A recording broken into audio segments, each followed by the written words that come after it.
I have always been interested in video games, but after a few years I started to become more and more invested into grinding something, meaning getting something that requires a lot of doing the same thing over and over again. I have got the Damascus camo in Modern Warfare 2019, the Dark Earther in Black Ops Cold War, Atomic in Vanguard, and Orion in Modern Warfare 2 2022 for every single weapon except in Cold War. This led me to achievements in mostly single-player games. I gathered all the games I had gotten to 100% in this video. Before I talk about the games, I will leave additional information about the game, such as the dev team that made it, when it was released, how much time it took me to 100%, and what music is playing in the background. Based on my experience with the games, I will rank how much fun I had with them and how hard it was to 100% them. Also, I will describe all games with something on the top. Potential spoilers ahead.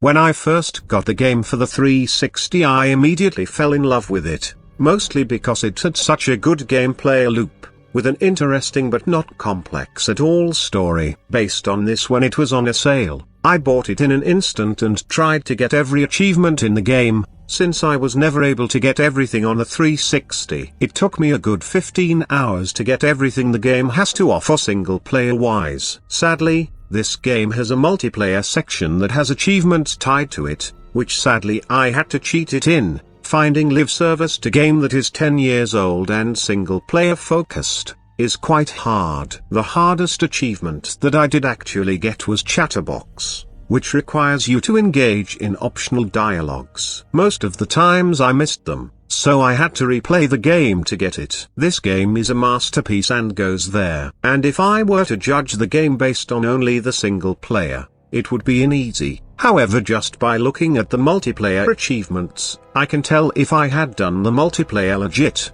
it would have taken a good 20 hours worth of grinding, and a lot of very hard to get achievements, like killing 10 enemies with melee, while the game is heavily focused on guns, so it goes to the very hard tier.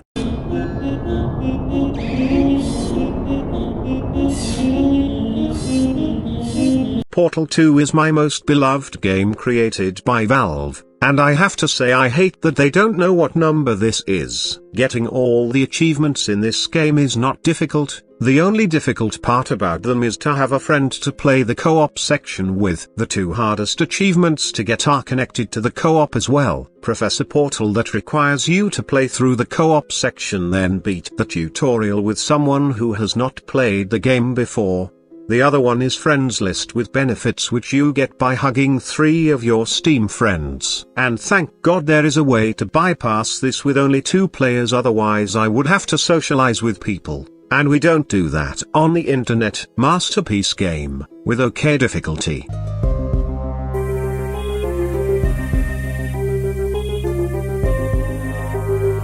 This game is a fan-made single-player only mod. That is it. It has its own quiet long campaign, with dialogue as well, which is really good. The hardest achievements to get were probably the collectible ones like 2056, Single Rainbow and Curious, that all require you to go to a specific location. Very good game with okay difficulty. Take control.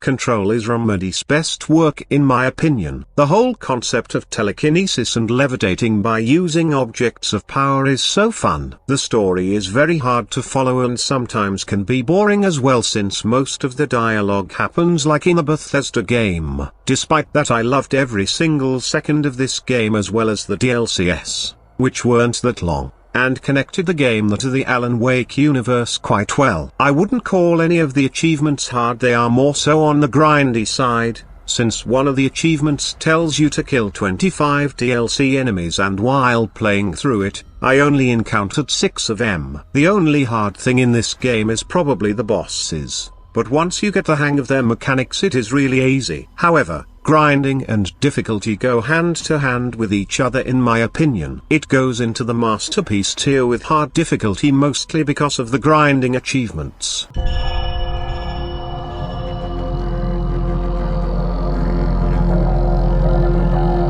Dishonored is my most beloved franchise, and it is thanks to its great gameplay. Sneaking in this game just feels good. The chaos system resulting in different endings is just phenomenal. The amount of possibilities makes the game different every time you play it, and gives the player so many possibilities. I imagine that there are many things that I have not found in the game yet, even after getting 100% in it. I could speak endlessly why I love this game, like the supernatural power, creativity, or how interesting the story can get. Like when you get dishonored again, and you can immediately get revenge after that. The achievements in this game can be friendly as well as hard. I had to play through the main game 3 times just to get 3 achievements, because they counter each other. This title also has a lot of DLC achievements as well.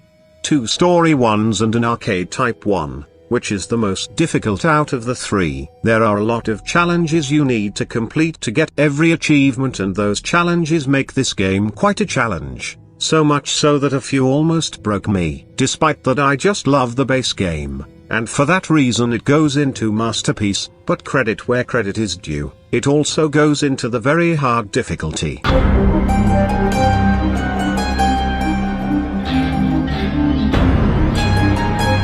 I don't want to speak too much about how much I love this game as well. At Arcan they just said, okay, let's do what we did but make it twice as good, and they did. Also, you can play as Emily as well, and she has her own powers. The achievements are quite similar. You have to play the game without killing anyone, then without being spotted, on low and high chaos, with Emily, with Corvo, so on and so forth. The hardest one is probably Flesh and Steel, which is just playing through the game without accepting the outsider's mark, meaning no powers. Still, the maps are built for every single play style. Also, the DLC is a separate download. It automatically goes into masterpiece, with OK difficulty.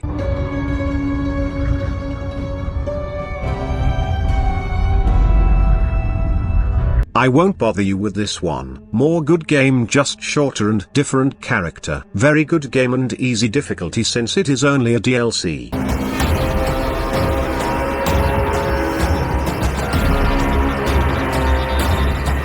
Despite the mixed reception, I must say, I loved this game. It had a few issues like the performance and freezing, but I could not care since I was so immersed into the game. I wrote an entire essay length worth of review which explains what I think of the game. The base game achievements were really easy. The hardest one was to complete the game on maximum security, which is the hardest difficulty, and Armed to Death, which is just to get every weapon upgrade, which requires a new game plus playthrough, but you get an achievement for that anyway. The DLCS on the other hand says to finish the game 3 more times. On Contagion mod as well, which is a permadeath mod. Just to put this in perspective, I had to finish the game 5 times and the Final Transmission DLC twice as well to get everything. This is mostly why I needed 45 hours to complete. Also, I love Riot mode. Very good game with hard difficulty.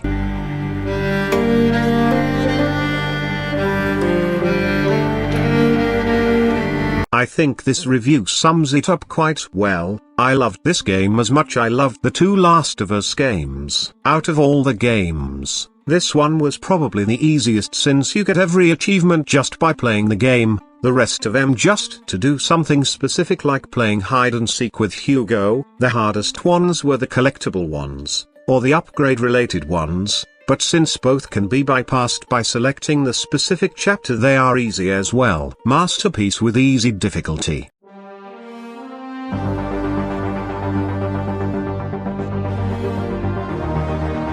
I don't like this game. I am sorry to say, but I just do not like this game. Not even when I play it with friends. This game has one achievement and I have no idea what it requires to get. Bad game with easy difficulty.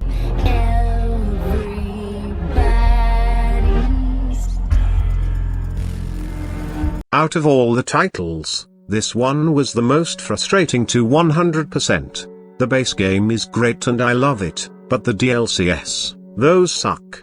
The base game's hardest achievements are just to play through the game without healing more than 3 times, beating it on Madhouse, which is difficult but not that much, or not opening the chest more than 3 times. These 3 chest opens are rigged by the way. The DLCs alone worth at least another 15 hours of gameplay, which I actually hated. To get everything in Resident Evil 7 you have to complete both banned footage parts as well as the 2 story DLCs. The worst one probably is Jack's 50th birthday, since it is an arcade-like game mode, but while the Callisto Protocol masters it with its own riot mode, here it just a pain in the ass. The hardest achievements that you can get are best birthday, and don't keep the man waiting. I needed a guide for both of these and I had it every second of every DLC, except for 21. That one was great. Masterpiece game with very hard difficulty, all thanks to the DLC achievements, otherwise it would have gotten into a K.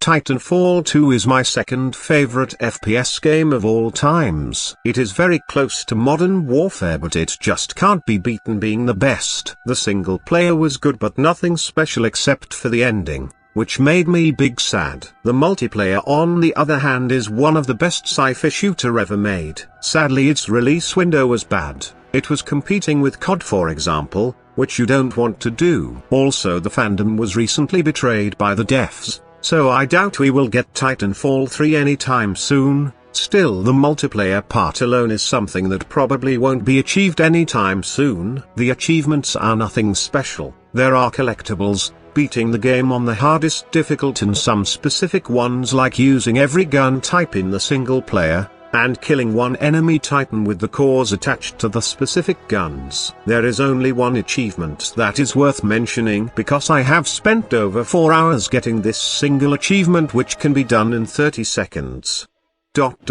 becomes the master, which you get when you place in top 3 on the Gauntlet scoreboard. It doesn't sound hard, but when you are bad at fast-paced video games it can be a very difficult one to get, and it torments in my nightmares. Masterpiece game with hard difficulty just because of this singular achievement. For the last game I wanted to show a bigger one, meaning I have spent a lot more time on it. Not because it took so long to 100%, but I actually played as a game, not just a challenge that I can suffer with.